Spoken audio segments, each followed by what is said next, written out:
Hello and welcome back to another episode of From Prison to the Streets. I'm Eric. I did 11 years in prison and I talk about prison stuff. In today's episode, we're talking about shame and guilt and how we overcome those things. This video is in response to a comment made by a viewer on my channel by the name of Coleman R. And this is the comment. Coleman said, "Great video, man. I'd like to hear your opinion on a question I have. My biggest flaw is I often care what others think, and I don't do failure well for that reason. Recently, I got divorced, and I look at friends around me, and they all seem to have happy marriages and families, and their lives are on that conventional track. By contrast, I can't help feeling huge shame at the failure of my marriage, and it's crippling me mentally. I was wondering if you've any thoughts on how to get over or get past shame. I'm sure in prison, either you've endured or seen people endure lots of shame for being there or why they are there. Any thoughts on how to get past it?" Thank you for the question, and thank you for watching. You're very right. There are a lot of people in prison that struggle with feelings of shame and guilt, and they feel like failures, and they feel inadequate. They feel like outcasts from society. That's a big problem for guys who are trying to get through incarceration and put their life back together after they get out. So this is a great question. I'm glad you asked about it. And, I appreciate you sharing your story a little bit. It's kind of hard to put stuff like that out there for other people to look at. And, you've made yourself vulnerable, and that's hard to do. So I really appreciate that. And I would like to share one of the things in my life that made me feel like a failure. Or maybe even a couple of things. We'll see how it goes. When I was a kid, my dad and I always wanted to have a hot rod shop together. My dad had been married several times, and he had sons from other marriages and stuff. And he always felt like he had done something wrong by his kids from previous marriages. And, he felt like maybe I was a chance to get things right, He really wanted to do right by me because he felt like he failed in other areas. And we always talked about doing stuff together and having a hot rod shop together. We wanted to run a hot rod shop together someday. And I took my dad for granted when I was a kid. I didn't really listen to him. I didn't take what he taught me to heart. And, I went to prison. And while I was in prison, my father passed away, and I wasn't there for him. I wasn't there when he passed away. I wasn't able to go to the funeral. Then I got out of prison, and, the shop that we were supposed to run together is now in ruins. It's fallen apart, and all the tools that he left to me they were stolen, so they're all gone. My father and I never got to do a lot of the stuff that we wanted to do. And for a while I was in prison, I felt like I had failed him as a son. He felt like I was his opportunity to do things right. We were going to do things together. He wanted me to be a good man. And instead of being a good man, I went to prison for a really long time. And it made me feel like a failure. After a while, though, I thought the best way that I could do right by my dad was to be a man that he could be proud of if he were still here. I tried to remember all the things that he taught me. Be kind to others. Respect others. Conduct yourself with integrity. Be fair with people. Do nice things for others. Show concern for people. Try to help people. Be there for your family. And so I still, to this day, I strive to do that. I'm not always successful, but it's an important part of how I conduct my life. And I can look at that and think to myself, if my dad was here, I think he would be pretty damn happy with who I am as a person. Instead of having a bunch of regret over what happened in the past. I do my best in the here and now to live up to certain standards.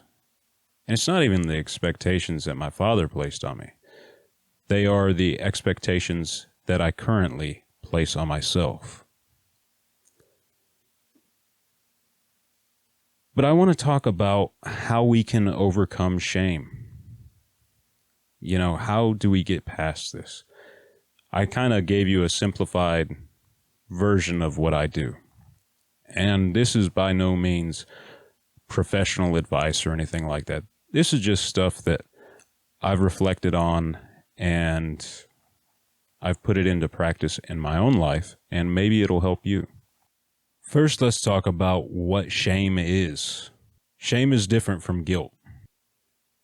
Guilt is actual responsibility for something. You know, if you go to court, if you're charged with a crime, you go to court, you go to trial to determine whether you are guilty of that crime, whether you are actually responsible for that crime. Guilt is not necessarily a feeling. It's whether you're actually responsible for some action, right?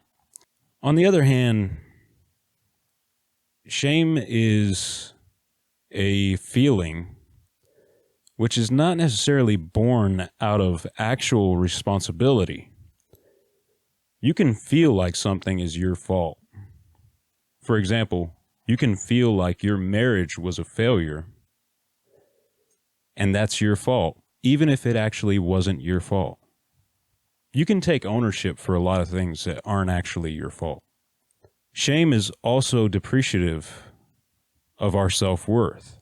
Shame is often associated with a lot of negative self-talk and a negative self-image. You know, you can say, you know what, I'm a failure, or I'm a piece of shit, or I'm inadequate. I can't do anything right. That's all negative self-talk, and it all impacts your self-image and your self-worth. Whether or not you feel worthy of good things, or whether or not you feel like you have value as a person. With shame comes this sense that there's something wrong with us.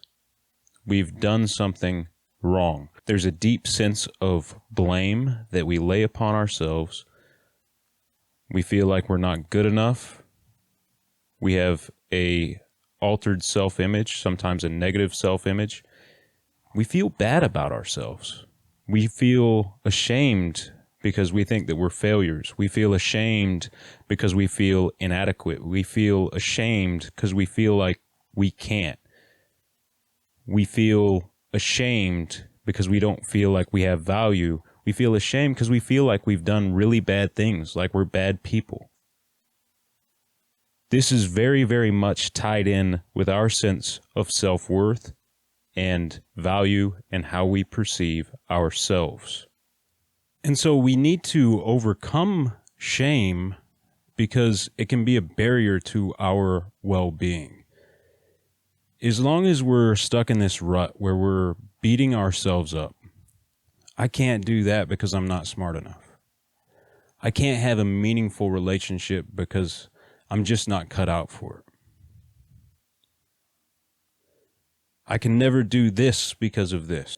It's one of those things where if you tell yourself a lie long enough, you'll start to believe it.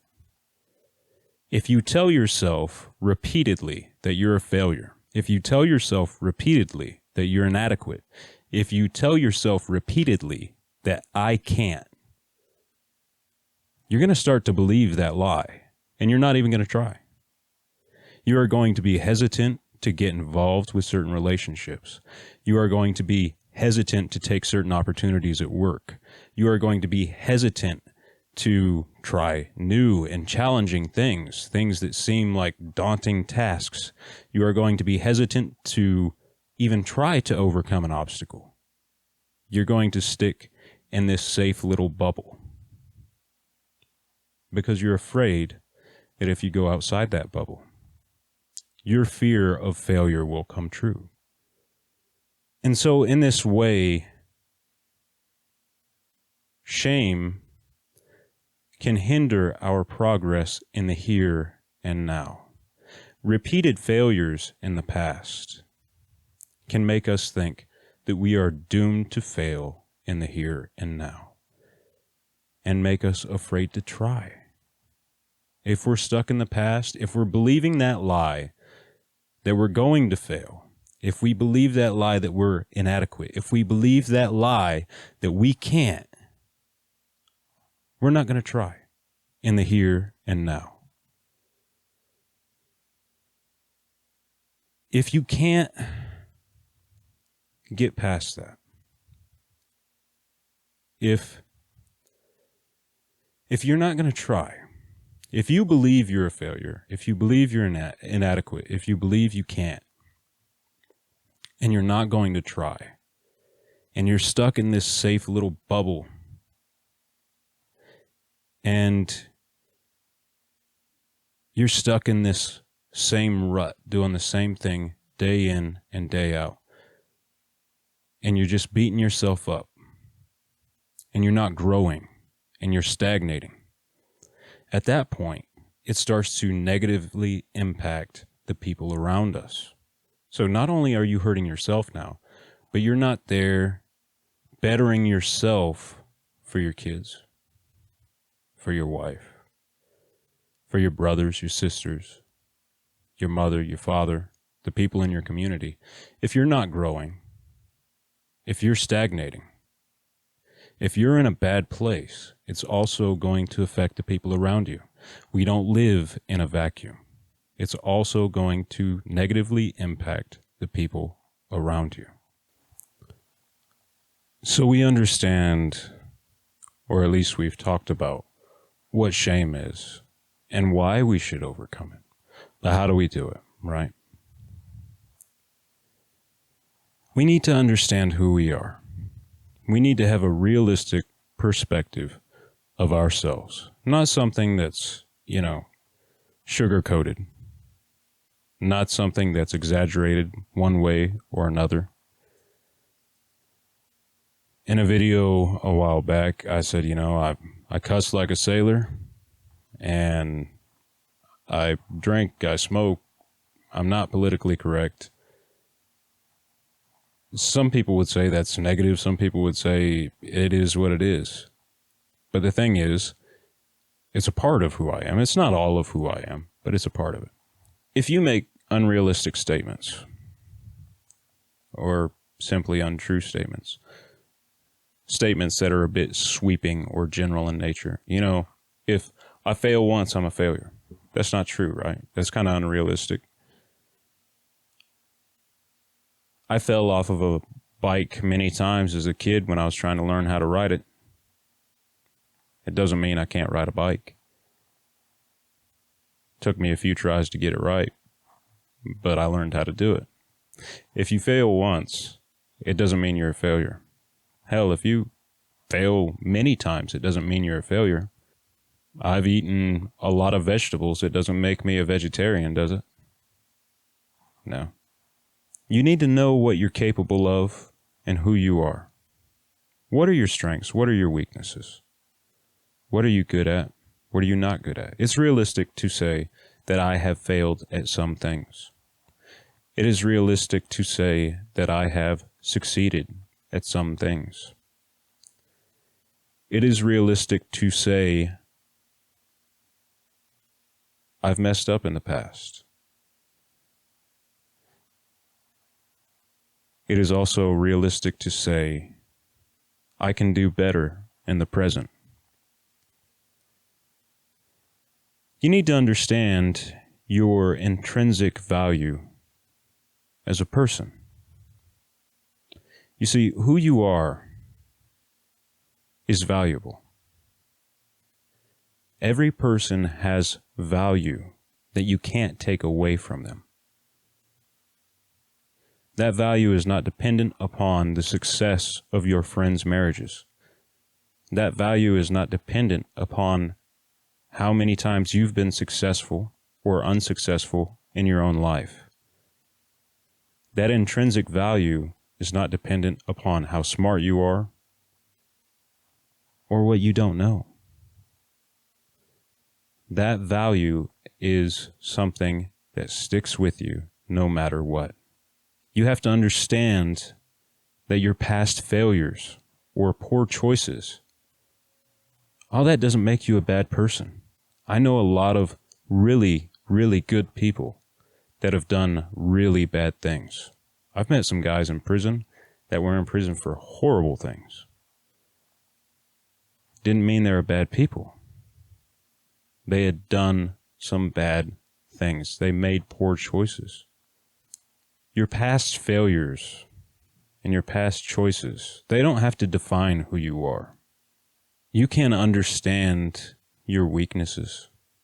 You know, if someone has had problems with drugs and alcohol in the past, let's say they were an alcoholic and they've recovered and they've gotten past that, they understand they have a weakness. They're probably going to avoid alcohol. If someone was addicted to meth, they're going to understand there's certain people and places that they probably shouldn't hang around because they have a weakness. And you also have to understand what you're good at. What are your strengths? All of this is part of having an accurate perspective of yourself. And if you don't know, if you can't look past your false sense of self, if you can't look past all the negative things that you throw on yourself and all the things that you take ownership for, ask somebody. Ask your close friends. Say, hey man, what do you like about me? Why do you hang out with me? What is the good that you see in me?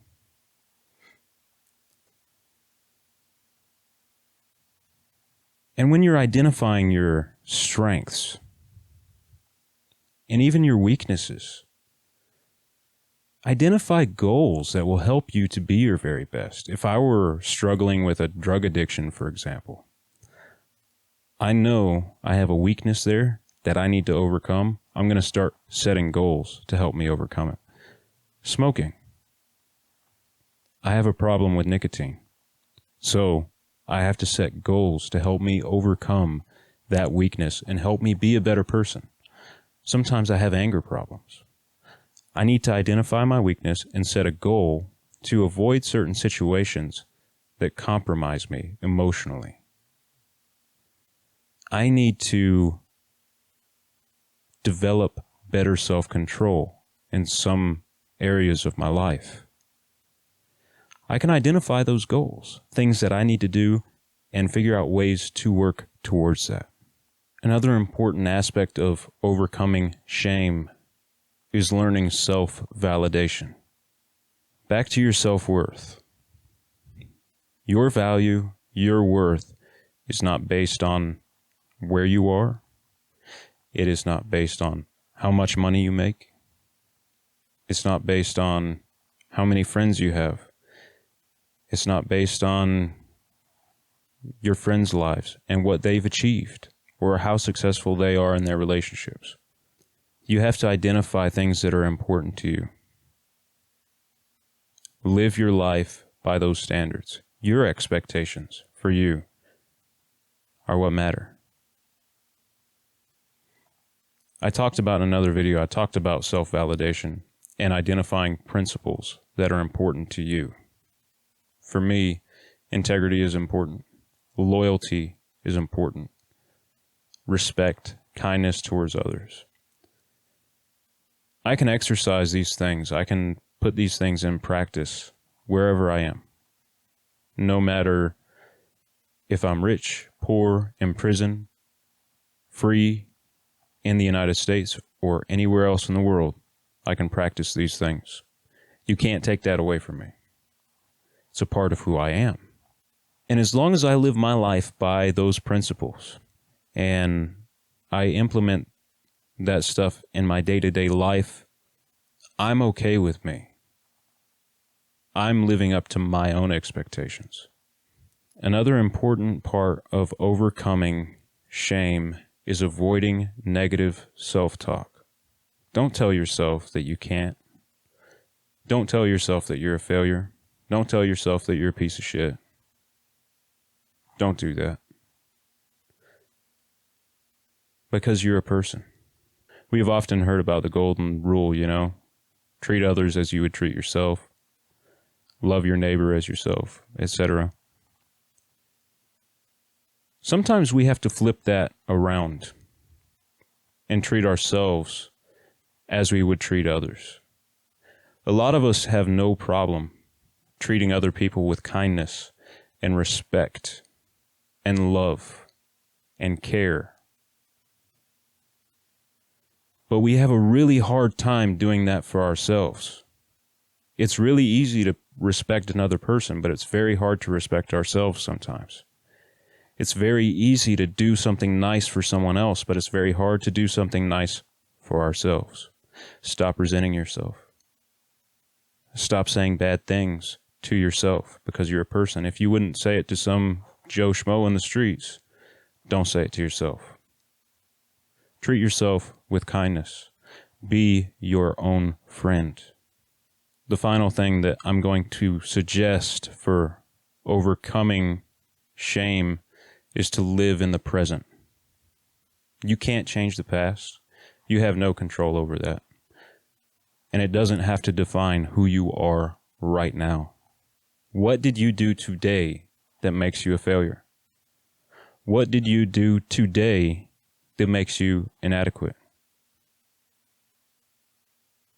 What did you do today that makes you successful?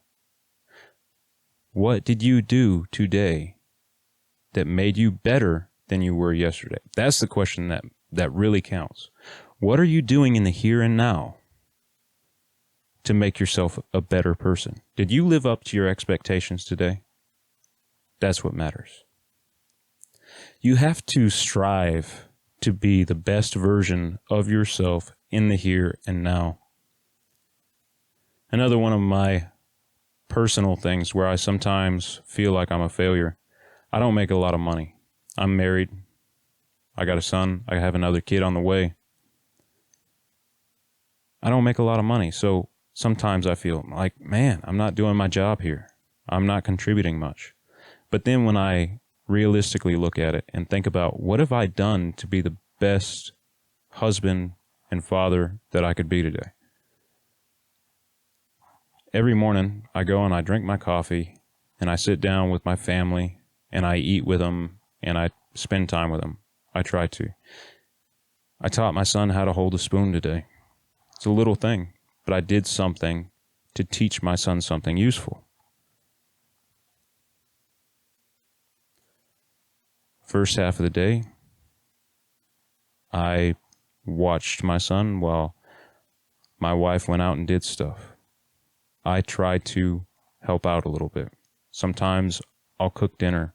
Sometimes I will work on the vehicles to keep them running so she has transportation.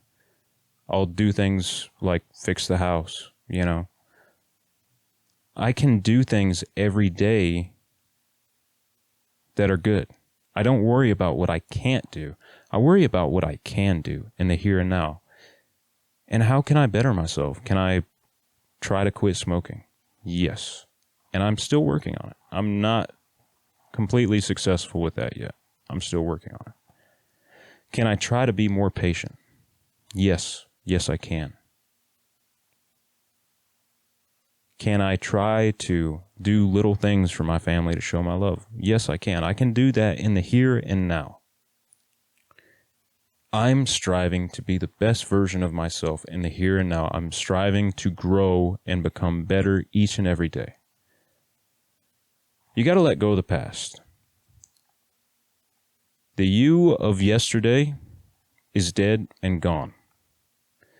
The you of tomorrow is yet to be. What matters is who you are and what you're doing today. That negative self-talk, I failed at this, and this. If those things are in the past, why are you bringing it up? If a friend, and I said be your own friend, right? If a friend did something to wrong you in the past, 10, 15 years ago, even a few months ago, and you move past it, would you want to bring it up? Would you start insulting him over it? Probably not. If it's water under the bridge, it's water under the bridge. Don't bring to today your failures of yesterday.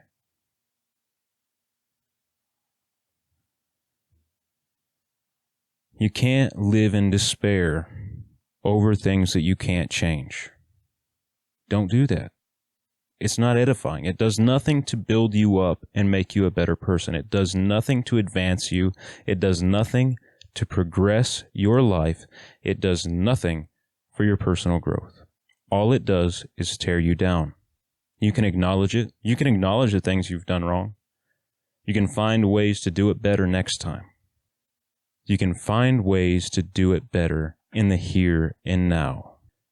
Instead of worrying about all the things that were wrong about the past,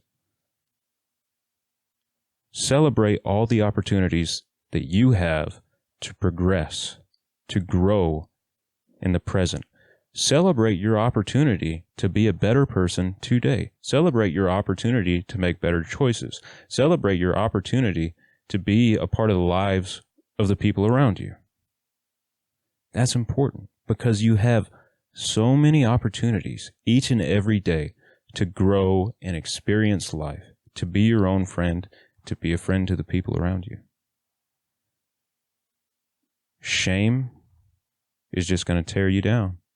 It's just going to attack your self-worth. It's going to want you to be an enemy to yourself rather than a friend. You have to recognize that. Don't believe a lie about yourself. Do not believe a lie about yourself. All that negative self-talk, I can't, I'm a failure, I'm inadequate, don't believe it. You set your expectations. You take control over your life, and you live intentionally. I hope you found that helpful. This has been another episode of From Prison to the Streets. I'm Eric. I will see you all later.